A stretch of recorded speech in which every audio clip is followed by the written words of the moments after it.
Howdy, folks. So I've been working on the Letshouer S12 Planar, their 14.8 millimeter Planar driver. Been working on these since I got them. It's actually been a long time. I sent them off to some friends. They got to test them out stock format, or I think I did. But in any case, I don't really like them in stock format.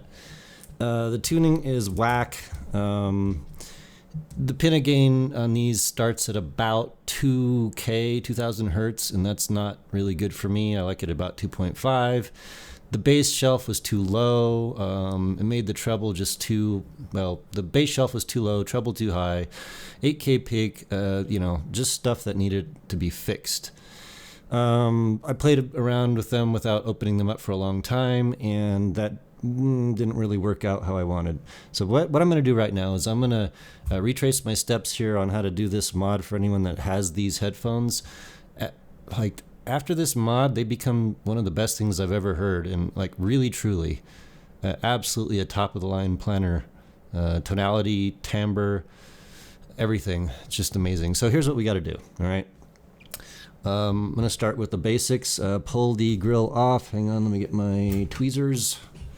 So let's see if I can do this. So here's the inserts in here that I've got in the bores on these things. I'm just going to I'll just do one.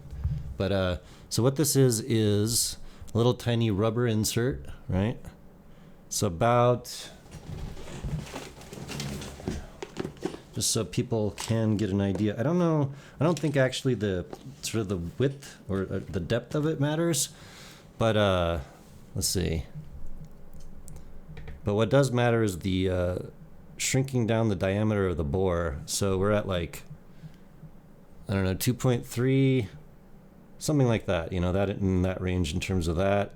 And then what this actually is this like an edemotic foam tip. There's like a rubber insert that goes in there that keeps it all together. And that's what this is. So I just cut one of those out. Cut it into two pieces, basically, and then I stuck one in each bore. What this does is it creates, it moves the pin gain, the mid peak, up to about 2.5K. That's what this does right here. So just to let folks know that I figured out a long time ago, but the rest of this, anyway. So you need to pop the shell on these guys off. And what I figured the best way to do that is to get yourself a little flathead screwdriver. It needs to be able so that if you stick it in right here near the 2-pin, you can swivel it like this. Swivel. What'll happen is it'll make the back shell pop away from the front shell just a little bit. And I think this screwdriver is slightly undersized, but I've already popped this, so maybe that matters. But then we need an X-Acto knife, so I'm not going to talk here for a minute. Here's what I do on this. Obviously, don't cut your hand off. So I come in. Okay, yeah. See that? Oh, shit. Sorry. Get this on video. I'll do it again. All right, so we're going to come in the side here. Push down. And we popped.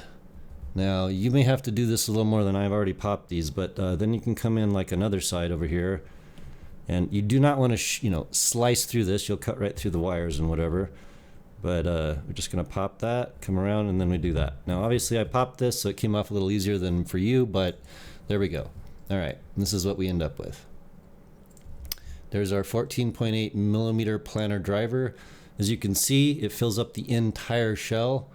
That's cool. I really like the fact that they didn't waste any space on this thing. Really good ergonomics on this. The 2-pin is embedded in this thing really well. It's actually got like a little notch cut out. You can probably see it there. That ain't going nowhere, and it's also glued. So I was kind of trying to pull it out just to work on it, and then I was like, nah, leave it. Anyways, okay, so back damper.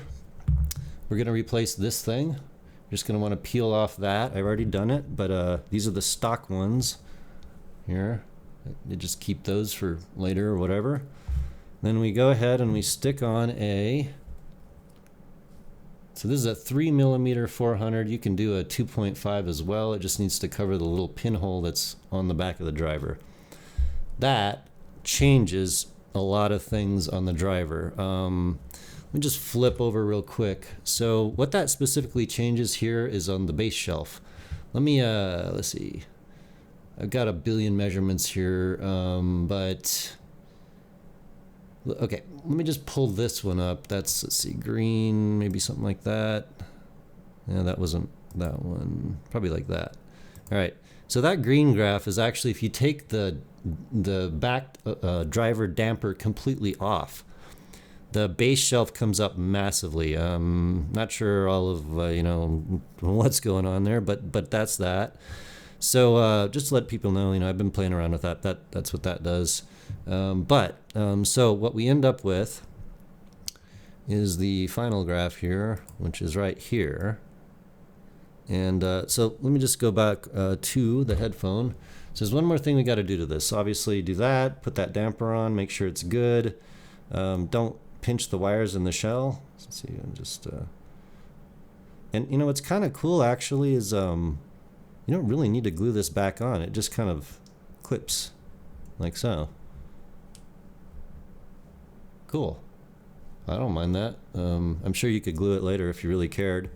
So then we need to do this final thing. We have this little vent right here, and this is part of the magic. To decrease the 8K peak and make this thing sound nice and open, we need to poke this vent out. So what I did is I just went in here like this and just wiggle around in there. And what you don't want to do is just poke through it and then hit the planar driver inside. You need to basically go in here, poke a little bit, pull it back out, stick it in your ear. As soon as you hear low bass or very, much lower bass, then you'll know you hit the mark. I actually might say that you might want to do this before you change the back damper, so that way it's really, really obvious when you've poked through it correctly, and we just leave it like that.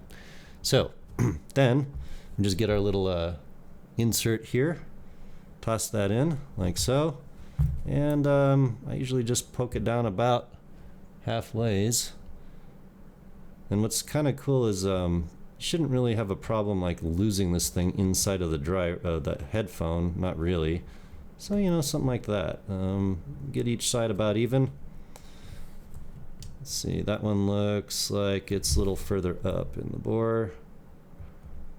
Of course, if you have a measuring rig, this makes it a little easier, but that's about it. Then we got that, right? Awesome. S12 mod. Now look, here's the thing. Let's be honest with ourselves. Just about every planar driver on the market has approximately the same base shelf. Yeah, I should have pulled this up, but let's see. Let me do this. I'll open or I'll import a frequency response, and I should have like a S12 stock in here somewheres. How about that? Yeah. Wait, 3309. Yeah, whatever. Well, shit. I think that was the one I was working on. Whatever, I can remeasure. However, so yeah, like that, this thing right here, like what the hell?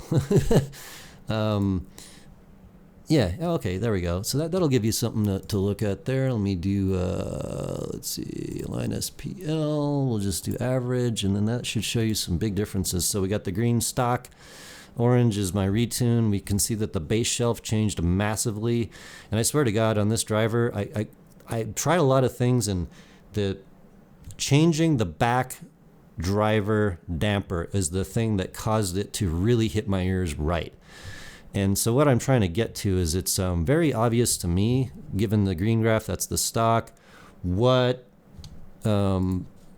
manufacturers are not doing, which is to say they're not retuning this driver. They're just pulling it directly out of the box, slapping it in the shell. I'm pretty sure they're working on the shell, but if you listen to it and you try this bass shelf, immediately you're just like, that's what that should sound like. It's maximizing this planar driver. And you don't have to, have a massive amount of low-end slam on this thing. See, we can see that, let's see, like, what is that? Maybe 1 dB above the pinna here. By the way, this is 85 to 92. It's like about 6.5 something dB of pinna, which is perfect, kind of like dark magician-ish. That was also kind of like the bass slope. I wanted that to be similar.